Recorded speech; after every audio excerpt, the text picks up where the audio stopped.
Hello everyone, welcome back to this channel. और जैसा कि आप सभी को पता है, हम लोग इस चैनल पे अभी जेपीएससी से रिलेटेड वीडियो बना रहे हैं। और खासकर अभी एग्जाम को देखते हुए मेंस की ओर हम लोग अग्रसर है। तो जितने भी नए स्टूडेंट हैं वो ज़्यादा से ज़्यादा जुड़ जाइए इस चैनल के साथ। इससे आपको काफ़ी बेनिफिट होने वाला है। आपको डे बाय डे ये फील होगा कि हाँ, रियली कुछ इम्प्रूवमेंट आपका हो रहा है। ठीक है, आपको यहाँ से इम्प्रूवमेंट आपको दिखना शुरू हो जाएगा। ठीक है, सबसे पहली बात। और इस चैनल में काफ़ी सारे वीडियो ऑलरेडी अपलोड हो चुके हैं, उसको भी आप जाके देख सकते हैं।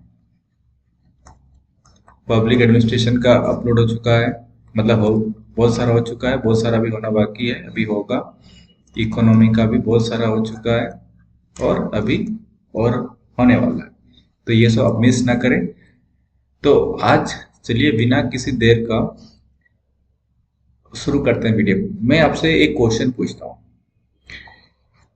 जब आप मेंस का आंसर लिखोगे जेपीएससी मेंस में, पर्टिकुलरली जेपीएससी की बात कर रहा हूँ, 11 टू 13 जेपीएससी, अब कुछ ही टाइम बचे हुए हैं। 2.5 मतलब जैसे ही आपका रिजल्ट आएगा तो 2.5 टू 3 मंथ्स देगा आपको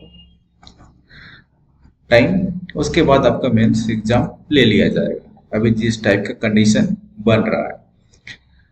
और यहाँ पे जितना सीट है, राइट, 342 के आसपास, और मल्टीप्लाई कर लो 15। ठीक है, जितना भी होगा मोटा मोटी मान के चलिए 15,000 के आसपास स्टूडेंट मेंस लिखने वाले हैं। राइट, 15,000 स्टूडेंट मेंस लिखेंगे। फिर उसका 1 बाय मतलब थर्ड को इंटरव्यू के लिए कॉल आएगा। ठीक है, आई मीन जो करेक्ट है। ठीक, फिर जितना फाइनल होगा उसका सिलेक्शन होगा, फाइनल सिलेक्शन 342। तो क्या आपको क्या डिफरेंट करना है इस 15,000 में से? ठीक है, जो कि आपको फाइनली 342 के आसपास आना है। तो इसका एक ही आंसर है। जिसका भी पीटी क्लियर हो रहा है, जिसका भी पीटी क्लियर होगा, ठीक है, तो वो एक आपका जस्ट ए एंट्री था। राइट, एक just entry to the mains, उसके अलावा कुछ भी नहीं है। अब आपका जो रियल टेस्ट है, नॉलेज है, ठीक है, रियल टेस्ट, ठीक है, नॉलेज का, वो यहाँ पे होने वाला है यहाँ। और इस मैं आपसे पूछ रहा हूँ ये क्वेश्चन जो पूछने वाला था। यहाँ पे दो कैंडिडेट है, ठीक है, ठीक है, और पीटी दोनों ने पास किया है। तो मैं ये एज्यूम करके चल रहा हूँ कि दोनों पर कुछ डिसेंट स्टडी करके ही पास किए हैं। ठीक है, तुक्का से नहीं पास किए हैं। मैं एज्यूम कर रहा हूँ डिसेंट स्टडी किया है और दोनों का अप्रोक्स पीटी का नॉलेज सेम है। जहाँ रही बात मेंस की, ठीक है, मेंस में अब हर का एक यूनिक मतलब तरीका होता है आंसर लिखने का, अपना बातों का प्रेजेंट करने का। और वहाँ आपसे जो एग्जामिनर है, बस जो कॉपी चेक करेगा, इवेल्युएटर जो इसको बोलते हैं, ठीक है, वो आपसे ये तो नहीं पूछेगा कि आपने इकोनॉमी के लिए, आज हम बात करने वाले हैं खासकर इकोनॉमी के बारे में, ठीक है, इंडियन इकोनॉमी के बारे में। तो कोई भी standard book, for example Ramesh Singh, ठीक है, Ramesh Singh NCERT 11th 12th का आपने पढ़ा या नहीं पढ़ा, या तो कोई कोचिंग लिया या नहीं लिया, उससे कोई मतलब नहीं है। कहने का मतलब ये है कि आपने जो भी कॉपी पे लिखा है, ठीक है, कॉपी पे जो भी लिखा है उसी से आपका नॉलेज का और अंडरस्टैंडिंग का, डेप्थ का, क्योंकि सिविल सर्विस का एग्जाम में आपसे ये डिमांड किया जाता है कि आपका जो एनालिटिकल स्किल्स है, आप कैसे चीजों को सोचते हो। ठीक है, तो क्वेश्चन ऐसा ही बनाया जाता है सिविल सर्विस में, जो आप उसको लिखोगे कॉपी में, जिसको आपका प्रेजेंटिंग, जिसको बोलते हैं प्रेजेंटिंग स्किल्स, राइट, आप आंसर को कैसे प्रेजेंट करते हो, वहीं से आपका जो इवेल्युएटर है, ठीक है, इवेल्युएटर, वो आपसे आपका जो थिंकिंग है, थॉट प्रोसेस, वो आपसे उसी से रूबरू हो जाएगा। मतलब आपका कॉपी उससे बात करेगा कि आपने क्या सोच रहा है, आपने क्या सोचा है, क्या सोच के लिखा है, आपका कॉपी उससे बात करेगा।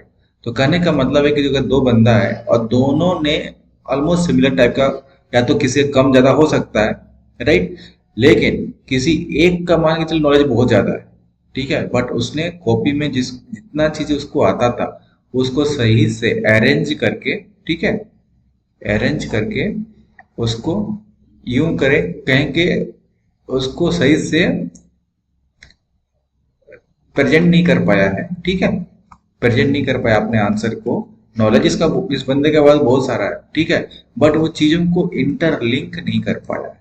कहने का मतलब मेन पॉइंट है इंटरलिंक नहीं कर पाया, जिसके कारण से जितना उसका आंसर बेटर होना चाहिए था, नॉलेज इसका बहुत है, ठीक है, बट वहां पे उसको कलेक्ट नहीं कर पाया, सारा डेटा को कलेक्ट नहीं कर पाया। जो क्वेश्चन में पूछा गया था उस क्वेश्चन से रिलेवेंट पॉइंट जो है उसने कलेक्ट नहीं कर पाया, मेमोराइज नहीं कर पाया। पता तो है, यहाँ तक कि उसको याद भी है, लेकिन उसको जिसको बोलते हैं dot to dot connect, right, dot to dot connect, वो कनेक्ट नहीं कर पाया।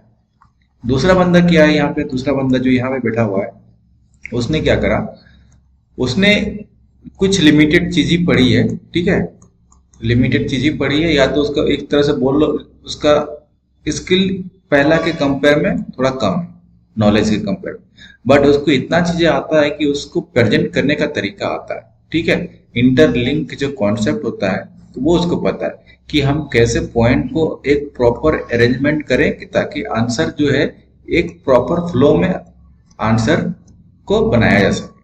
तो दोनों में डिफरेंस है और यहीं पे आपका मार्क्स का डिफरेंस हो जाएगा, ठीक है, क्योंकि 40 मार्क्स का आपका मेंस में रहता है डिस्ट्रीब्यूशन। अब 40 मार्क्स को आप कैसे प्रेजेंट करते हो, यहीं पे आपका 15,000 के साथ आपका कंपटीशन है। ये 15,000 के साथ सिर्फ और सिर्फ इसी का कंपटीशन है, कौन कैसा आंसर लिख रहा है। दो कुछ ऑब्जेक्टिव क्वेश्चन भी है, ठीक है, फिर ऑब्जेक्टिव क्वेश्चन पे मैं नहीं जाता हूँ अभी, मैं सिर्फ मेंस की बात कर रहा हूँ। तो हम आज एक एग्जाम्पल के थ्रू समझने की कोशिश करेंगे कि आपका सिलेबस में भी मेंशन है, वो सिलेबस में बहुत पॉइंट मतलब मेंशन किया हुआ है। क्वेश्चन देखिए, क्वेश्चन आपको हर तरह से रेडी रहना पड़ेगा क्वेश्चन को फेस करने के लिए, ठीक है, हर तरह से आपको मतलब क्वेश्चन को फेस करने के लिए रेडी रहना पड़ेगा। क्यों? क्योंकि आपका क्वेश्चन का पता नहीं है, टॉपिक जो मेंशन है सिलेबस में क्वेश्चन कैसे भी पूछ सकता है, यहाँ तक कि आपका मल्टीपल टॉपिक को कंबाइन करके सिंगल क्वेश्चन में पूछ सकता है। फॉर एग्जाम्पल आज का जो डिस्कशन है मैं आपको ये बताने की कोशिश करूंगा कि जो लिमिटेड, देखिए सबका स्किल और नॉलेज क्या होता है, लिमिटेड ही होता है, और उस लिमिटेड नॉलेज को यूज करके कोई सा भी जो आंसर आपको मतलब देना है, क्वेश्चन जो पूछा जाएगा उसका आंसर जब आप लिखोगे कैसे अप्रोच करना है, और जितना भी पॉइंट आपको पता है, जितना भी पॉइंट है उसको आप कैसे उसको मैक्सिमाइज करके आंसर को, कुछ भी आंसर मतलब लिखे, ठीक है। फॉर एग्जांपल आपने इकोनॉमी का लिखा, हिस्ट्री का लिखा, पॉलिटी का लिखा, हर क्वेश्चन में ये लागू होगा। सबसे पहले क्या करना है, मैं क्वेश्चन लिखता हूँ नेक्स्ट पेज पे, उसके बाद डिस्कस करते हैं।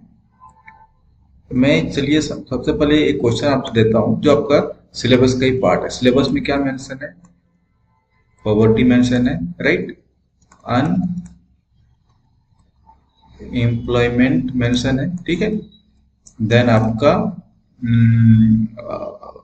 मल्टी डायमेंशन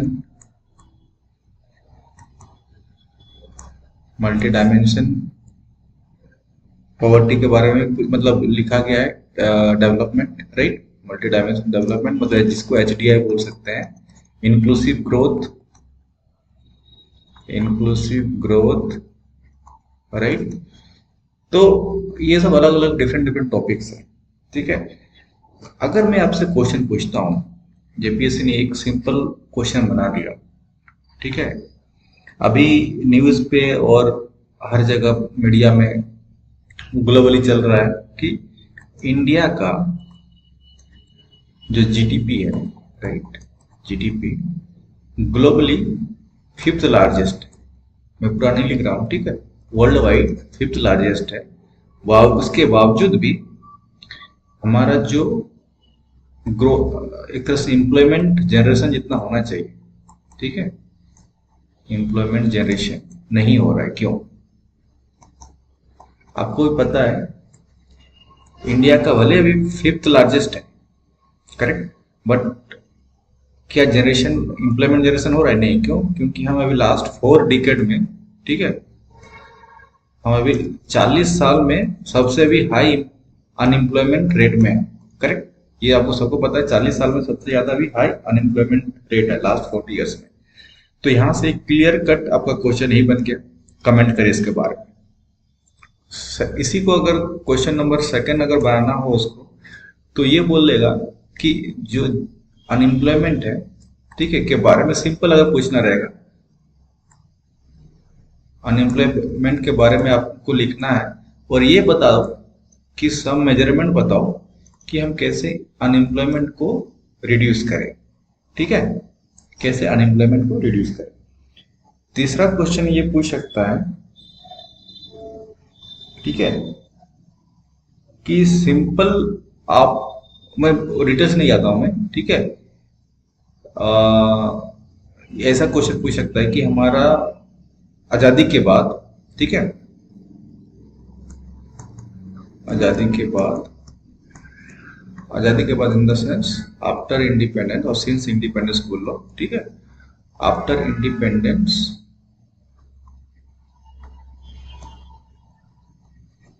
ठीक है, why government is fail to overcome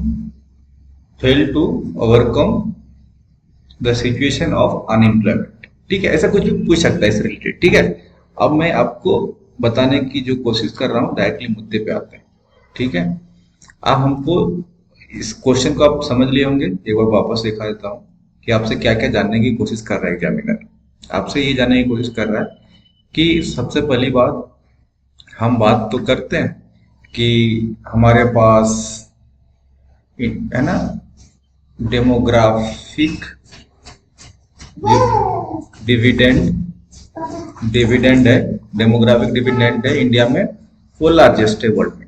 ठीक है, होप आपको डेमोग्राफिक डिविडेंड का मालूम मतलब पता है। उसके बाद हम ये भी क्लेम करते हैं कि हमारे पास वर्ल्ड मतलब जो वर्क फोर्स है, ठीक है, वर्क फोर्स ज्यादा, उसके बावजूद भी हम पॉपुलेशन वाइज तो हम है ही ज्यादा, पॉपुलेशन वाइज तो हम है ही ज्यादा, तब भी हमारे पास जो अनएम्प्लॉयमेंट की प्रॉब्लम है, एम्प्लॉयमेंट जनरेशन की, क्यों है? क्वेश्चन समझ में आ गया? इतने सारे question, inclusive growth, poverty, unemployment, right, ये सबको अगर मैं कंबाइन करके आपको आंसर लिखने के लिए बोलूं, ठीक है, कि आप क्या क्या लिख सकते हो, हमें मुझे नहीं पता क्या क्या है क्या क्या नहीं है, अभी हमको अभी कुछ मान के चलो आप अभी एग्जामिनेशन हॉल पे बैठे हो, ठीक है, आपको अभी डेटा को कलेक्ट करना है।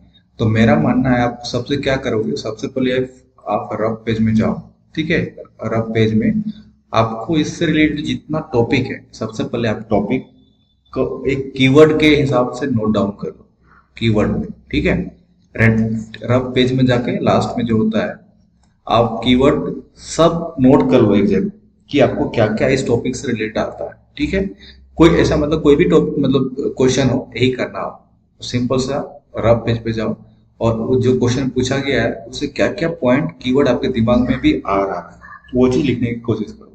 तो चलिए शुरू करते हैं। अगर इसी क्वेश्चन को हमको लिखना हो और हमको अभी पता नहीं कि हमको स्टार्ट कहाँ से करना है, एंड कहाँ से करना है, तो सबसे पहले जो कीवर्ड्स है आपको जो याद आ रहा है वो एक जगह पे लिखो, आप एक जगह पे लिखो। तो अगर हम सबसे पहले बात करें अनएम्प्लॉयमेंट की, ठीक है, अनएम्प्लॉयमेंट, पॉवर्टी, ठीक है, तो ये सब तो आज का इश्यू है नहीं, ठीक है, कि ये तो हमारे ब्रिटिश पीरियड से ही है। मैं आपको समझाने के लिए थोड़ा टाइम ले रहा हूँ, बट आपको बता रहा हूँ कि कैसे आप किस एंगल से सोचना शुरू करोगे, राइट। ये ब्रिटिश रूल से ही हमारा प्रॉब्लम है। तो हमारा सबसे पहले क्या हो, आप क्या लिख सकते हो, जब हमारा at the time of independence क्या सिचुएशन था, इकोनॉमिक हालत क्या था हमारा, इकोनॉमी का हालत हमारा उस टाइम का थोड़ा सा कलेक्ट करो, इकोनॉमी का हालत क्या था वहां, तो तब भी हमारा पास पॉवर्टी था, क्यों, उसमें ज्यादा पॉवर्टी थी ना, इसलिए तो दादा, ये भी पॉइंट लिखो आप, जो दादा भाई नेरोजी थे, राइट, दादा भाई NAORI, दादा भाई नेरोजी ने तभी तो एक बुक लिखा था उन्होंने, क्या लिखा था, बुक का नाम याद है, वो सब अभी लिखो आप, poverty and un British, right, ये सब कलेक्ट करो सब आप, इसको कीवर्ड में आप लिखना शुरू करो, un British rule in India. ठीक है, मैं अभी ऐसे करके लिख दे रहा हूँ। तो ये सब मतलब इंडिपेंडेंस के मतलब ब्रिटिश रूल पे आपको ये सब लिखोगे, पॉवर्टी लिखोगे, इलिटरेसी लिखोगे, ठीक है, क्योंकि यही सब आपका अनएम्प्लॉयमेंट और पॉवर्टी का फैक्टर बनेगा, ठीक है। और आपका इंडस्ट्रियल का जो डेवलपमेंट था, राइट, इंडस्ट्रियल जो डेवलपमेंट था वो नहीं हुआ था, ठीक है। नो डेवलपमेंट इन इंडस्ट्रियल, मैं ब्रिटिश पीरियड की बात कर रहा हूँ।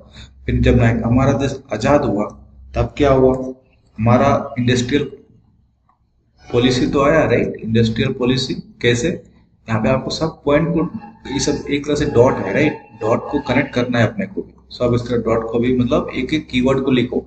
हमारे पास 5 ईयर प्लान आया, राइट, 5 ईयर प्लान आया, योजना योजना आयोग आया, ठीक है। अब पहला में हमारा एग्रीकल्चर से रिलेटेड डेवलपमेंट की बात की है पहला 5 ईयर में। सेकंड में इंडस्ट्री से हमने बात किया, राइट, इंडस्ट्री डेवलपमेंट का बात किया। ये सब क्यों किया, गवर्नमेंट ने क्यों किया। फाइनली हम डेवलपमेंट की तो बात कर रहे हैं, डेवलपमेंट से क्या होगा, हमारा हमारा क्या होगा, अनएम्प्लॉयमेंट दूर होगा, राइट, जॉब क्रिएशन होगा। तो ये सब पॉइंट आप लिखो, ये सब आपने लिख लिया। फिर हमने आ जाओ 1991 में हमने क्या किया, एलपीजी इकोनॉमिक रिफॉर्म्स भी किया, ठीक है। इकोनॉमिक रिफॉर्म्स क्यों करते हैं हम, इकोनॉमिक रिफॉर्म्स क्यों करते हैं, या तो कोई सा भी रिफॉर्म्स क्यों करते हैं, जैसे कि अगर पब्लिक एडमिनिस्ट्रेशन में देखोगे, ठीक है, सेकेंड एआरसी आया है, राइट, एडमिनिस्ट्रेटिव रिफॉर्म्स, वो भी क्या है, रिफॉर्म्स ही है। रिफॉर्म्स का मतलब क्या होता है, जो हम आपको अभी चाहिए, नीड है, और करंट सिस्टम में नहीं हमारा हो पा रहा है, जो भी सिस्टम में भी है, तो उसको हम अपग्रेड करते हैं, रिफॉर्म्स लाते हैं। तो 1990 पे एलपीजी रिफॉर्म्स का किए, ताकि हम हमारा जो इकोनॉमी है वो बेटर परफॉर्म करे, और अगर इकोनॉमी बेटर परफॉर्म करेगा तो जॉब क्रिएशन होगा, जॉब क्रिएशन होगा तो लोगों के पास जॉब मिलेगा, जॉब मिलेगा तो हमारा क्या होगा, लोगों के पास रोजगार आएगा, रोजगार आएगा तो क्या हो जाएगा, हमारा डिमांड मार्केट में जो इकोनॉमी में डिमांड बढ़ेगा, डिमांड बढ़ेगा तो क्या होगा, प्रोडक्शन बढ़ेगा फैक्ट्री में, राइट, प्रोडक्शन, इस सब में इसमें से एम्प्लॉय जनरेशन होते रहेगा। प्रोडक्शन बढ़ेगा तो क्या हो जाएगा, गवर्नमेंट को टैक्स एक्स्ट्रा मिलेगा, एक्स्ट्रा टैक्स गवर्नमेंट का मतलब रेवेन्यू बढ़ेगा, और जीडीपी में कंट्रीब्यूशन होगा, और फाइनली सोसाइटी में जो हमारा ये है, इनइक्वलिटी है, वो हमारा धीरे धीरे कम होगा। इतना चीज नोट कर लिया। फिर आपको अगर कुछ और याद आ रहा है तो आप क्या लिखोगे, जो मेन काउज है डेवलपमेंट मतलब अनएम्प्लॉयमेंट और पॉवर्टी का, हमारा वो डेवलपमेंटल इशू है, DEVELEO, एक सेकेंड, डेवलपमेंटल इशू है, DEVELOP, डेवलपमेंटल इशू। अब डेवलपमेंटल इशू में आपको मैं पिछला वीडियो में क्या क्या बताया था, जितना भी हमारा इंफ्रास्ट्रक्चर होता है, राइट, इंफ्रास्ट्रक्चर इशू, ये सब आ जाएगा, राइट। अभी और आगे मैं बताऊंगा अभी इसके बारे में। और अब हम क्या लिख सकते हैं इसके बारे में, और जो देखा गया है अनएम्प्लॉयमेंट, रूरल को भी डिवाइड कर दो और अर्बन को भी कर दो। हमारा रूरल में जो होता है अनएम्प्लॉयमेंट की संख्या ज़्यादा देखी जाती है, क्यों, इसका रीजन भी आप जानते हो, क्योंकि वहाँ पे जितनी भी हमारा बेसिक जो एम्यूनिटीज होती है, ठीक है, इंफ्रास्ट्रक्चर, उसकी लैकिंग होती है, उससे हमारा स्किल डेवलपमेंट नहीं हो पाता है, ह्यूमन डेवलपमेंट नहीं होता है, राइट, कैपिटल डेवलपमेंट फॉर्मेशन नहीं हो पाता, जिसके कारण से यहाँ पे नहीं होता। और एक ये भी लिख सकते हो, हमारा जो इंडिया है, इंडिया में अगर आप देखोगे, ये हो गया हमारा ईस्ट, वेस्ट, नॉर्थ, साउथ। तो जो हमारा साउदर्न पार्ट ऑफ इंडिया है और वेस्टर्न पार्ट ऑफ है गुजरात, महाराष्ट्र, राइट, गुजरात, महाराष्ट्र,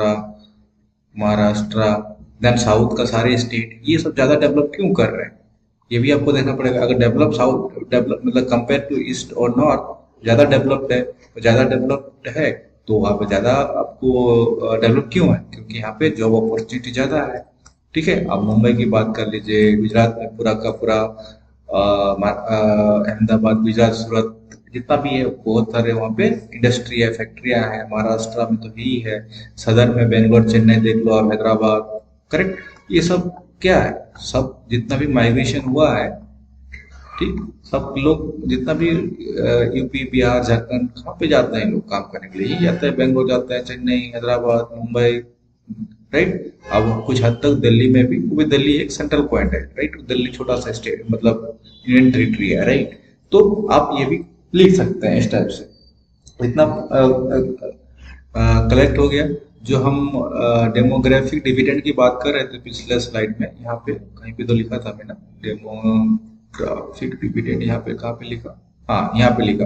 मतलब जो हम वर्किंग फोर्स है उसको भी आप एज लिख सकते हो कि 15 से जो हमारा 59 ईयर्स का जो एज का परसेंटेज है, राइट, वो हमारा 53% के आसपास है, ठीक है। इतना हमारा वर्क फोर्स अवेलेबल है, मतलब जॉब काम करने के लिए। और इंटरेस्टिंगली इसका जो हाफ है, हाफ परसेंट, वो हमारा जॉबलेस है, ठीक है। इतना तो टोटल हो गया, ठीक है।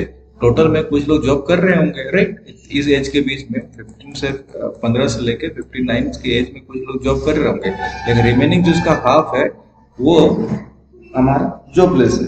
तो इसी को हम क्या बोलते हैं, जॉबलेस ग्रोथ। Jobless growth.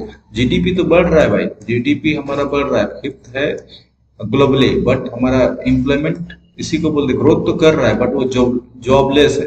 क्या है, जॉबलेस है, ठीक है। यहाँ तक आपको समझ में आ गया होगा।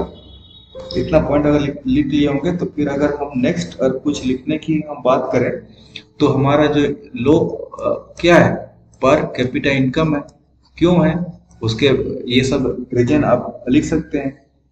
इतना चीज अगर आपने लिख लिया तो एक और हम पॉइंट आपको बताते हैं यहाँ पे। चलिए आगे चलते हैं, एक और पॉइंट आपको बता देते हैं। यहीं पे हम क्लेम क्या कर रहे हैं कि हम वर्ल्ड का फिफ्थ लार्जेस्ट है, फिफ्थ लार्जेस्ट वर्ल्ड का है।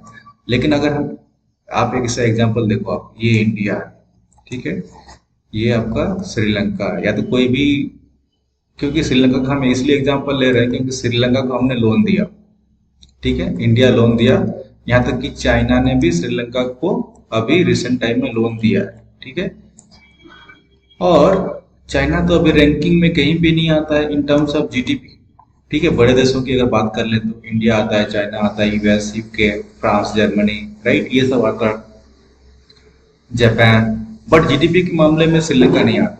इंटरेस्टिंगली अगर हम इसको हम फिफ्थ क्लेम कर रहे हैं, राइट, फिफ्थ लार्जेस्ट है, और एचडीआई का रिपोर्ट क्या बोलता है कि ये 34 है, 134 आउट ऑफ कितना, 193 कंट्री में, ठीक है। हमारा रैंकिंग क्या है इंडिया का, किसमें, एचडीआई मतलब ह्यूमन डेवलपमेंट इंडेक्स में। और ह्यूमन डेवलपमेंट इंडेक्स सिलेबस का पार्ट है, आप देखिएगा। और जीडीपी में हम कितने बोल रहे हैं, फिफ्थ है। लेकिन वहीं श्रीलंका का जीडीपी का पता नहीं मुझे, बट इंडिया से बेटर है किसका, एचडीआई में रैंक इसका समवेयर 90 के आसपास है, ठीक है, 90, 91, ये तो चेंज होते रहता है, बट 90 के आसपास है।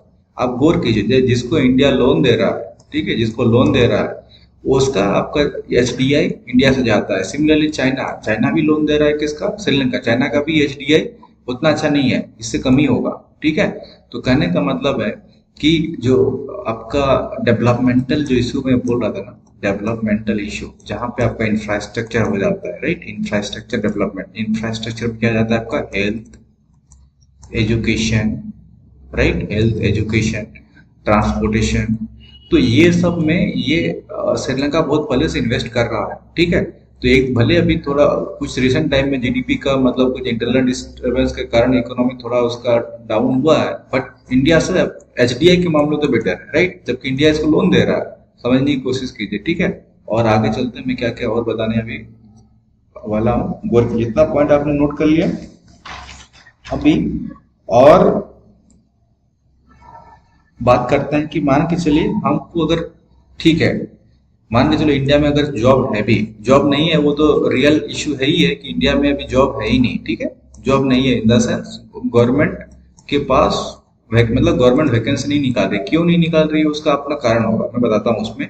मान के चलिए अगर जॉब है भी, तो जॉब इंडिया में जो अभी है फिलहाल वो मोस्टली प्राइवेट टाइप का जॉब, क्या है, मोस्टली प्राइवेट टाइप का जॉब, वो भी आपके लिए टेक्नोलॉजी वाला जॉब ज्यादा है। टेक्नोलॉजी वाला जॉब मतलब इन द सेंस हाई स्किल अगर आपके पास है, हाई स्किल, ठीक है, वो जॉब अभी भी है और आने वाले फ्यूचर में भी इसी टाइप के जॉब क्रिएट होने वाला है, not in India, in whole world. ठीक है, टेक्नोलॉजी का जमाना है तो स्किल्स इंप्रूवमेंट करने की जरूरत है फ्यूचर में अगर आपको जॉब चाहिए तो। राइट, ये हो गया। इसका मतलब हमको क्या करने की जरूरत है, स्किल डेवलपमेंट। ये सब पॉइंट आप लिखेंगे रफ पेपर में और इस टाइप का एक स्केच बना लेंगे ताकि जब आंसर लिखेंगे तो सारा पॉइंट को कनेक्ट करेंगे आप, ये सब जितना मैं बता रहा था। राइट, तो स्किल डेवलपमेंट की जरूरत पड़ेगी। फिर आपको क्या छापना है, ये हम्म, ठीक है, स्किल डेवलपमेंट की जरूरत पड़ेगी। और और यहाँ पे आपको कुछ कुछ बता रहा था ना, यहाँ पे डेवलपमेंट इशू है। और ये सब आपको HDI ये सब छापना है कि भाई ऐसा है, इशू है, तब भी हमारे पास नहीं है। ठीक है, उसके बाद डेवलपमेंट इशू बता दिया। और आपको क्या क्या छाप सकते हो हम यहाँ पे, लो ह्यूमन कैपिटल, लो ह्यूमन कैपिटल, ये जो हमारा है ये नहीं है इंडियन में। भारत भारत में बेसिकली क्या है, ये मतलब लो ह्यूमन कैपिटल है। इसका मतलब ये हुआ कि जो हाईली स्किल्ड है ना वो नहीं है इंडिया में। ठीक है, जिसका कारण हमको बता दिया कि इसके लिए हमको क्या करना पड़ेगा, स्किल डेवलपमेंट की जरूरत पड़ेगा। और एजुकेशन, हम तो एजुकेशन की बात करते हैं, गवर्नमेंट एजुकेशन की बात करते हैं, बट एजुकेशन से नहीं होगा। हमको क्वालिटी एजुकेशन देना पड़ेगा। क्या क्वालिटी एजुकेशन, हेल्थ केयर में भी आपको डालना पड़ेगा, जो कि इन्वेस्टमेंट होता है, ह्यूमन कैपिटल का इन्वेस्टमेंट ये सब आ जाता है। तो ये सब आपको लिखना पड़ेंगे। तो इसके साथ साथ आपको क्या करना पड़ेगा, यहाँ पे एक और पॉइंट आप लिख सकते हो, जो ये वाला है ना, ये UNDP वाला भी आप छाप सकते हो। तो ये सब पॉइंट आप अगर लिखोगे आंसर में, UNDP को अंडरलाइन कर दोगे, इसका HDI का रैंक को हाईलाइट कर दोगे, राइट, फिफ्थ लार्जेस्ट इकोनॉमी को हाईलाइट कर दोगे, मतलब अंडरलाइन कर दोगे, तो ये सब आपको समझ में आ जाएगा कि मतलब जो क्वेश्चन आपका आंसर चेक करेगा कि देखिए कि बंदा को चीजें आती है। राइट, ये इसके बाद आपको क्या लिखना है कि हमारा जो इंडियन का इकोनॉमी का स्ट्रक्चर है, इकोनॉमी का स्ट्रक्चर है, वो भी आपको दिखाना मतलब देखना पड़ेगा कि हमारा जो प्राइमरी सेक्टर है, सेकेंडरी सेक्टर है और टर्सरी सेक्टर है। इंडिया का मोस्टली लोग प्राइमरी रिलेटेड सेक्टर से जुड़े होते हैं। Primary in the sense related to mostly agriculture, ठीक है, एंड एलाइड सेक्टर, मतलब उससे रिलेटेड काम जो होता है वो एग्रीकल्चर में ही मोस्टली काम करते हैं। सेकेंडरी मतलब आपका मैन्युफैक्चरिंग सेक्टर हो गया, इसका तो आपको GDP में 10 का 10 ये है, कंट्रीब्यूशन है, बढ़ ही नहीं रहा है। और टर्सरी मतलब सर्विस सेक्टर हो गया। सर्विस सेक्टर का मतलब यहाँ पे आपका जो हाईली स्किल की बात कर रहा है, राइट, यहाँ पे आपको हाईली स्किल्स होना पड़ेगा। तो ये सब चीजें आपको लिखना पड़ेगा। तो उसके बाद अगर हम एग्रीकल्चर की बात करते हैं कुछ डिटेल्स में, तो यहाँ पे हमको फार्मर्स मतलब एग्रीकल्चर से रिलेटेड, तो फार्मर्स की इनकम को हमको डबल, जो हम लोग बात करते हैं, राइट, डबल करना पड़ेगा। MSP की बात कर रहे हैं, राइट, तो इससे भी कुछ हमारा एम्प्लॉयमेंट जनरेशन होगा। क्योंकि अगर एग्रीकल्चर में अगर किसान की आमदनी डबल कर देते हैं, MSP बढ़ा देते हैं, तो यहाँ पे किसान और अपना प्रोडक्शन को इम्प्रूवमेंट कर पाएगा। और यहाँ जितने भी हमारे जो एग्रीकल्चर से रिलेटेड जितने भी हमारे वर्कर हैं और वहाँ से पार्टिसिपेट कर पाएंगे। यहाँ तक आपका ये हो गया क्लियर। उसके बाद हम ये बात करते हैं कि गवर्नमेंट चाह के भी, यहाँ से जो ये पॉइंट मैंने लिखा था ना कि गवर्नमेंट चाह के भी क्यों नहीं कर पा रहा है ये जॉब देना। क्योंकि देखिए गवर्नमेंट का भी एक लिमिटेड रेवेन्यू होता है। ठीक है, रेवेन्यू होता है, चाहे वो स्टेट गवर्नमेंट हो या तो आपका सेंट्रल गवर्नमेंट हो। तो मोस्टली अगर आप बजट वाला चीज देखेंगे तो यहाँ से भी इसको कनेक्ट कर सकते हैं कि अगर हम जो इम्प्लॉयमेंट जनरेशन में प्रॉब्लम कहाँ पे आ रही है, right, what is the cause.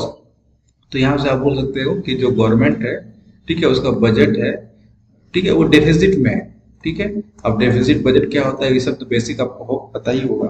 तो जिसके कारण से हमारा ये नहीं हो पा रहा है, गवर्नमेंट नहीं कर पा रही है। उसके बाद अगर आपको लिखना हो तो थोड़ा सा इंटरनेशनल ऑर्गेनाइजेशन का भी नाम ले लो, क्योंकि जब हम अनएम्प्लॉयमेंट की बात कर रहे हैं, राइट, अनएम्प्लॉयमेंट की बात कर रहे हैं और पॉवर्टी की बात कर रहे हैं, तो ILO क्या प्रोवाइड करता है। ILO क्या संस्था है, इंटरनेशनल लेबर ठीक है, लेबर ऑर्गेनाइजेशन है।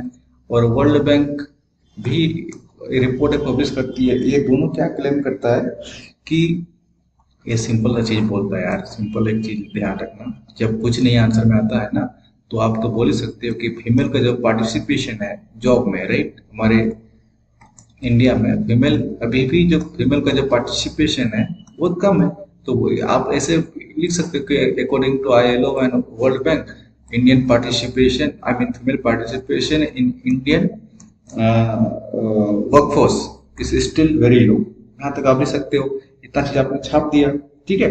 इशू भी आपने छाप दिया डेवलपमेंट इशू में। डेवलपमेंट इशू में क्या क्या आपने छापा कि पॉवर्टी, राइट। पॉवर्टी क्यों हो गया डेवलपमेंट इशू में? क्योंकि हमारा इंफ्रास्ट्रक्चर नहीं है, unemployment, right, lack of connectivity, health, education में आपको बताया। इतना सी अगर आपने छाप दिया, उसके बाद आप मेजर पे आ जाओ। अगर आपको कम करना हो, ठीक है, एम्प्लॉयमेंट को, या तो एम्प्लॉयमेंट को कम करना मतलब, अगर, सॉरी एम्प्लॉयमेंट बोल रहा हूँ, उल्टा अनएम्प्लॉयमेंट, ठीक है, अनएम्प्लॉयमेंट, अनएम्प्लॉयमेंट को कम करना मतलब क्या होगा? जॉब का क्रिएशन करना, जॉब क्रिएशन होगा। तो हम इसको अगर मेजरमेंट की बात करें, ठीक है, मेजरमेंट की बात करें, तब क्या क्या कर सकते हैं, ठीक। एक तो है कि आपका सबसे पहला and most important, human capital को बिल्ड करना। बिल्ड ह्यूमन, ये सब आपको पॉइंट अभी रफ में लिखना है, ठीक है। इतना टाइम आपको लगेगा नहीं, मैं आपको अभी एक्सप्लेन कर रहा हूँ इसलिए थोड़ा टाइम लग रहा है। ये सब आपने को रफ पेज में लिखे, पॉइंट में जितना सब लिखा ना, अभी वर्ड में आपको इसको सजा कर लिख देना है, राइट। जितना चीज अभी बताऊंगा मैं कैसे लिखना है, अभी सारा पॉइंट को नोट कर लो। बिल्ड मतलब build human capital. Human capital का मतलब जो अभी सारे डिस्कस किया, हेल्थ में quality education, right, not only education, quality education, ठीक है।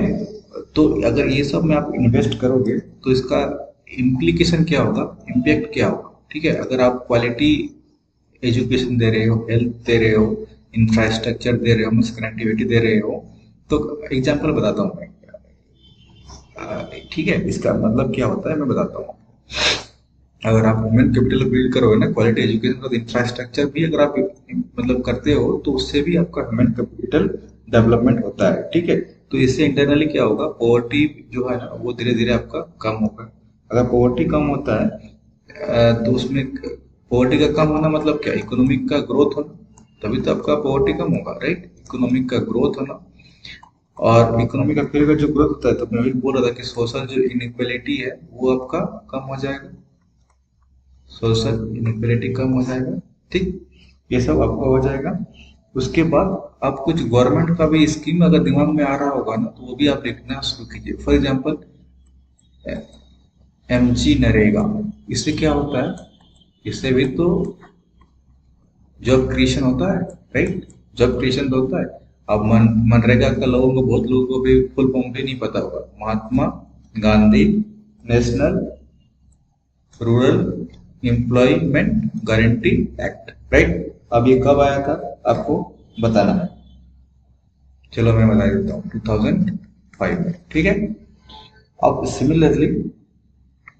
सिमिलरली अभी और अगर आपको चीजें लिखना है तो आप क्या क्या लिख सकते हो, अभी जॉब क्रिएशन में क्या क्या हो सकता है। देखिए, अगर कुछ अभी याद नहीं आ रहा है ना, तो अभी मोदी गवर्नमेंट में क्या क्या अभी चीजें भी लाया है। स्टार्टअप इंडिया, ये भी छापो भाई, इसके चलते, इसके स्टार्टअप इंडिया में भी हम प्रमोट कर सकते हैं इसको। इसमें हम कुछ इंसेंटिव दे के गवर्नमेंट का, ठीक, मतलब गवर्नमेंट कुछ इंसेंटिव दे, इसमें स्टार्टअप में इन्वेस्ट करे, ताकि हमको रोजगार मिले, रोजगार पैदा हो, और यहाँ से इंडियन इकोनॉमी को बूस्ट मिले, राइट, बूस्ट मिले। स्टार्टअप के साथ हमारा कुछ और स्कीम लाया था, मेक इन इंडिया, छापो ये सब पूरा याद, मतलब एक करके make in India.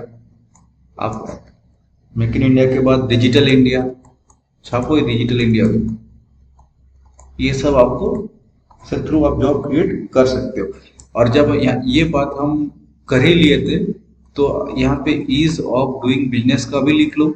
Ease of doing business, इसका मतलब क्या होता है कि कोई सा भी कंट्री हो, ठीक है, कंट्री या तो स्टेट हो, अगर कोई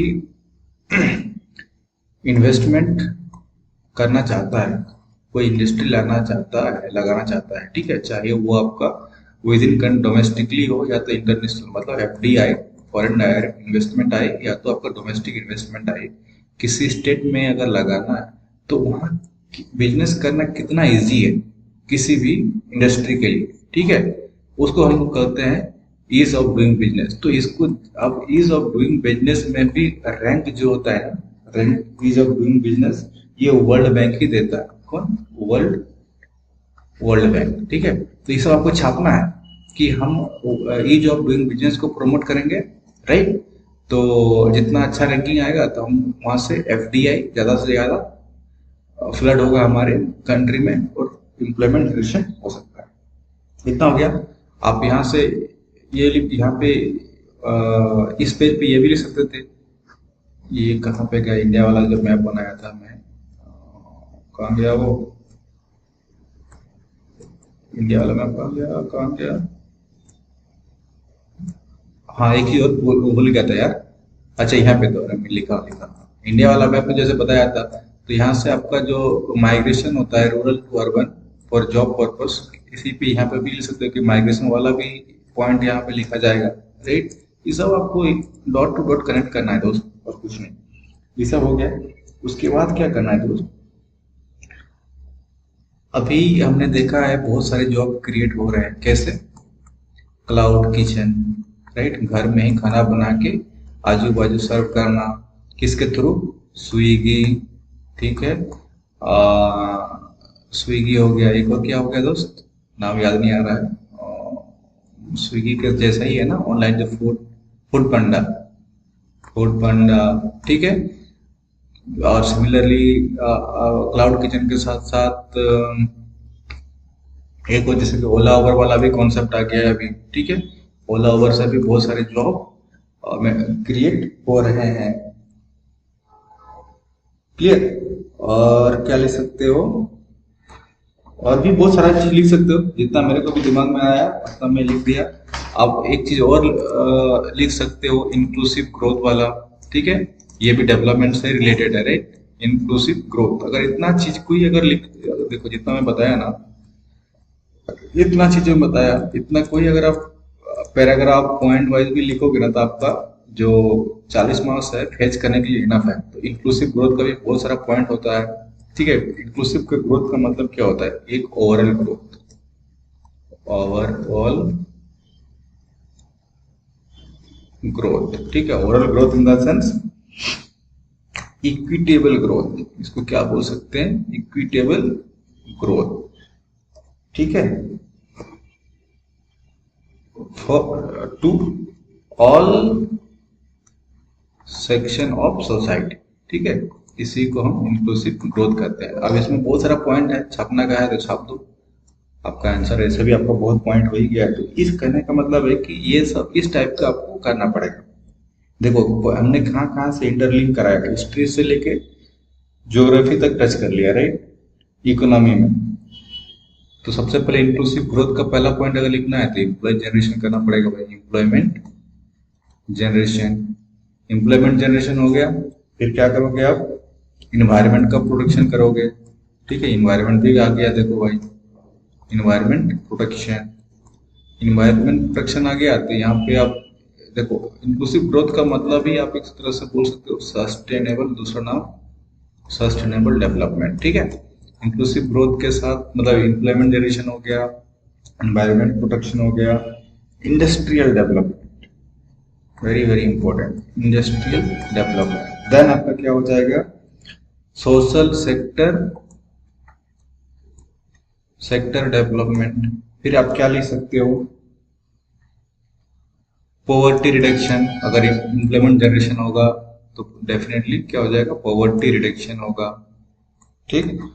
और इंडस्ट्रियल डेवलपमेंट के साथ साथ आप ये भी बोल सकते हो एग्रीकल्चरल डेवलपमेंट।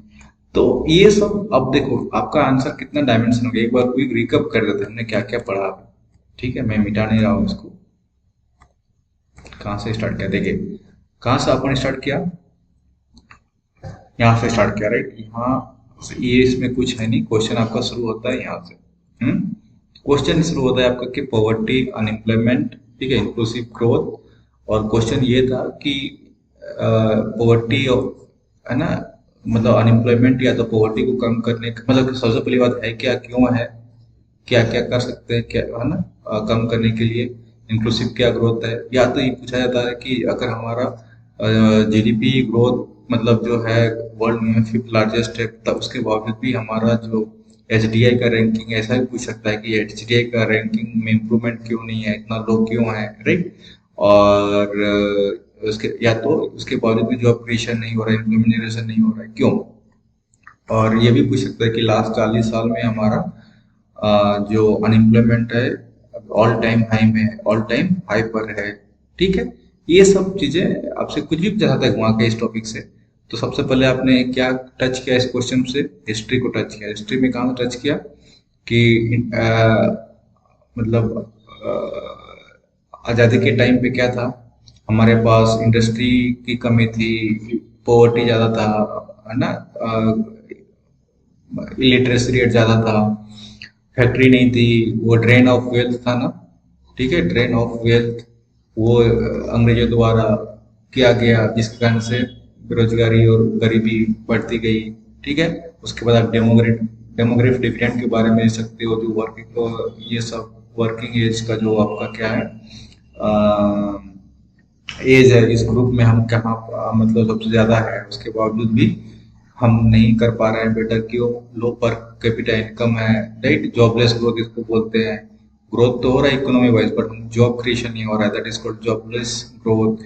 अब हम आज़ादी के बाद अगर बात करें तो आज़ादी के बाद हमने कुछ कुछ चीज़ें इम्प्रूवमेंट करने की कोशिश किया, लेकिन बहुत हद तक वो कंट्रोल भी मतलब हुआ भी, राइट। देखिए यहाँ पे सब चीज लिखा हुआ है, यहाँ पे लिटरेसी है ना, इंडस्ट्रियल डेवलपमेंट हुआ नहीं, इकोनॉमिक रिफॉर्म्स हमने लाया, राइट। आज़ादी के बाद इंडस्ट्रियल पॉलिसी हुआ, 5 ईयर प्लान आया, करेक्ट। पहला में एग्रीकल्चर डेवलपमेंट में फोकस किया, सेकंड में इंडस्ट्रियल डेवलपमेंट में क्या एग्जांपल भी डाल सकते हो, सेलुल का निर्माण उसी टाइम पे हुआ था, राइट। उसके बाद हमारा DVC, Damodar valley corporation, right. ये सब आप जान सकते हो। योजना प्लानिंग कमीशन आया, प्लानिंग कमीशन के हिसाब से भी हमने फिर योजना आया हुआ है, जवाहरलाल नेहरू वगैरह सब कमीशन के, ठीक है। उसके बाद अभी तो हम हिस्ट्री को टच किए, फिर दादा भाई नौरोजी का जो बुक था poverty and unrest rule of India, ये भी आप लिख सकते थे। फिर 1991 में एलपीजी रिफॉर्म्स आया, ठीक है। फिर ताकि हमारा इकोनॉमी को बूस्ट मिले, और मिला भी 99 के, वो तो हमारे एक तरह से मास्टर, अभी तक का मास्टर स्ट्रोक बोला जाता है 99 का, जो क्या हुआ था रिफॉर्म्स। हमारा आईटी सेक्टर जो बूम किया है वो 99 का रिफॉर्म्स के चलते, जहां से हम ग्लोबलाइजेशन को इनेबल कर दिए, प्राइवेट प्रैक्टिस को इनेबल कर दिए, ठीक है। वहीं से हमारा आईटी सेक्टर बूस्ट हुआ और काफी सारा जो जॉब देखने को मिला, राइट।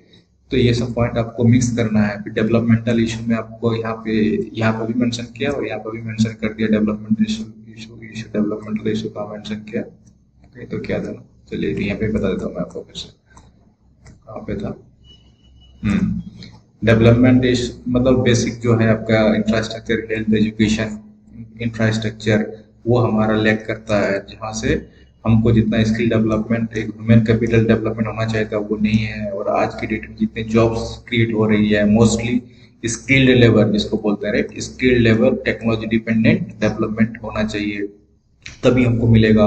यूएनडीपी के अकॉर्डिंग हमारा जो रिपोर्ट था, राइट, कौन सा रिपोर्ट था, हाँ कहीं पे, ठीक है। और ये रूरल और अर्बन वाला केस कि हमारे जो जॉब के लिए माइग्रेट करना पड़ रहा है, राइट, क्योंकि हमारे रूरल एरिया मोस्टली जो है वो एग्रीकल्चर रिलेटेड सेक्टर है, और उसी से, और जिसके कारण से हमारे यहाँ पे अनएम्प्लॉयमेंट बहुत कम होता है, और माइग्रेट कर जाना पड़ जाता है। और कुछ ये भी आप डाल सकते हैं ज्योग्राफी वाला पार्ट इंडिया का, कि देखिए ज्योग्राफी में जो सदर्न पार्ट है, southern part of and western part, western and southern, mostly जो माइग्रेशन होता है इधर ही होता है, क्योंकि इधर ज़्यादा अपॉर्चुनिटी मिलती है, मतलब जॉब क्रिएशन होता है। तो और कंट्री मतलब स्टेट का जीडीपी वाइज भी ज़्यादा है, तो ये सब आप छाप सकते हो, राइट। उसके बाद आपको क्या बताया, हाँ एचडीआई के बारे में, ये यूएनडीपी वाला रिपोर्ट था ना एचडीआई का, ह्यूमन डेवलप रैंक वाइज तो ऑलरेडी में बता दिया। ठीक, ये तो एग्जाम्पल दिया था श्रीलंका वाला, ये छोड़ दीजिए आप। उसके बाद गवर्नमेंट का भी कुछ एक रेस्ट्रिक्शन होता है, चाह के भी नहीं दे सकता है, क्योंकि हर गवर्नमेंट का एक है ना, एक पर्टिकुलर बजट होता है, राइट। और हर गवर्नमेंट अभी डेफिसिट में मोस्टली हम है ना, मोस्टली गवर्नमेंट जो होता है डेफिसिट में होता है, जिसके कारण से वो चाह के भी मतलब जितना चाहिए उनको करना वो नहीं कर पाते हैं, राइट, क्योंकि उसके बाद लाइबिलिटीज बहुत ज्यादा होता है, राइट। फिर स्किल डेवलपमेंट के बारे में बताया, देन आपका टेक्नोलॉजी इनेबल वाला, हाई स्किल्स वाला बता दिया, लो ह्यूमन कैपिटल है, ठीक है। फार्मर वाला बता दिया कि उसका इनकम डबल करने की जरूरत है। और यहाँ पे क्या बताया था, प्राइमरी सेक्टर, सेकेंडरी और टर्सरी के बारे में बता दिया कि मतलब हमारा जॉब क्रिएशन जो होता है प्राइमरी सेक्टर में सबसे ज़्यादा डिपेंडेंट है, राइट, और सबसे ज़्यादा हैवी। उस उसके बावजूद भी यहाँ का जो जीडीपी वाला, जो यहाँ पे एक और पॉइंट लिख लो, प्राइमरी सेक्टर में सबसे ज़्यादा हमारा लेबर फोर्स इंगेज्ड है, और सबसे ज़्यादा इंगेज होने के बावजूद भी जीडीपी में कंट्रीब्यूशन उसका लेस क्यों है, मतलब लेस है, ये समझ लो। ये इसका तो जीडीपी में ऑलमोस्ट ये सिमिलर, मतलब कांस्टेंट रहता है। टर्सरी में सबसे ज़्यादा जीडीपी का कंट्रीब्यूशन होता है, ये सब आप लिख सकते हो। फिर आईएलओ के बारे में बता दिया, इंटरनेशनल लेबर ऑर्गेनाइजेशन के बारे में ये। और वर्ल्ड बैंक क्या बोलता है कि यहाँ पे इंडिया में फीमेल पार्टिसिपेशन का जो मतलब रेशियो है, नंबर है, वो काफ़ी कम है इंडिया में, तो ये सब है। फिर आपका अनएम्प्लॉयमेंट वाला यहाँ पे लिख सकते हो। फिर आपको वर्ल्ड बैंक का जो एक और था, ईज ऑफ डूइंग बिजनेस को, कि स्टेट को क्या क्या मतलब ये करना है, मतलब ये हो गया कि रिपोर्ट वाला कि ईज ऑफ डूइंग बिजनेस पे भी ज़्यादा फोकस करना पड़ेगा, राइट। उसके बाद मेजरमेंट वाला पार्ट में आता है, हालांकि आप इसको यहाँ पे भी डाल सकते हैं, जो world bank ease of doing business को आप यहाँ पे डाल सकते थे, ठीक है, वो वहाँ पे नहीं, ईज ऑफ डूइंग बिजनेस यहाँ पे लिख सकते हो, ठीक है। मेजरमेंट में क्या करना पड़ेगा, सबसे पहला मेन जो है आपका बिल्डिंग ह्यूमन कैपिटल है, जो मैं आपको बताया कि आपका health, education, infrastructure, not education, आपको पॉइंट लिखना पड़ेगा, क्वालिटी एजुकेशन, ठीक है। तो उसके कारण से हमारा ये होगा। देन यहाँ पे ईज ऑफ डूइंग बिजनेस में आप एफडीआई वाला कॉन्सेप्ट लिख सकते हो, राइट, या और कुछ गवर्नमेंट स्कीम मनरेगा के बारे में लिख सकते हो, ठीक है। फिर startup India, right, make in India, digital India, then आपका कुछ एग्जांपल क्लाउड किचन वगैरह, Swiggy, Foodpanda, right, Ola Uber वाला भी कुछ इस टाइप का एग्जांपल, रिलेवेंट एग्जांपल आप देख के अपना आंसर को, इस टाइप से अगर कोई भी क्वेश्चन आए ना तो आप पहले कीवर्ड लिख लो, ठीक है, और इसको क्या क्या करना है आपको प्रॉपर अरेंजमेंट करके, ठीक है, पैराग्राफ में कि क्या क्या लिखना है, इंट्रोडक्शन लिखना है, उसके बाद उसका बॉडी लिखना है, फिर कंक्लूजन लिखना है, राइट, इस टाइप का सजा कर लिख दो, तो इस टाइप का कहीं कंप्लीट आंसर हो जाता है। होप आपको यहाँ से बहुत कुछ आइडिया मिल गया होगा कि अगर प्रॉपर अगर नहीं भी पढ़ा हुआ है चीजें, और चीजें हम थोड़ा बहुत भी अगर, इतना तो पढ़ाई होता है, ये सब चीज मैंने कुछ नया चीज तो बताया नहीं, बस एक जगह पे इसको लिखना था, और यहाँ से आपको इस टाइप से क्लियर हो जाता है, राइट। चलिए गाइस, थैंक यू।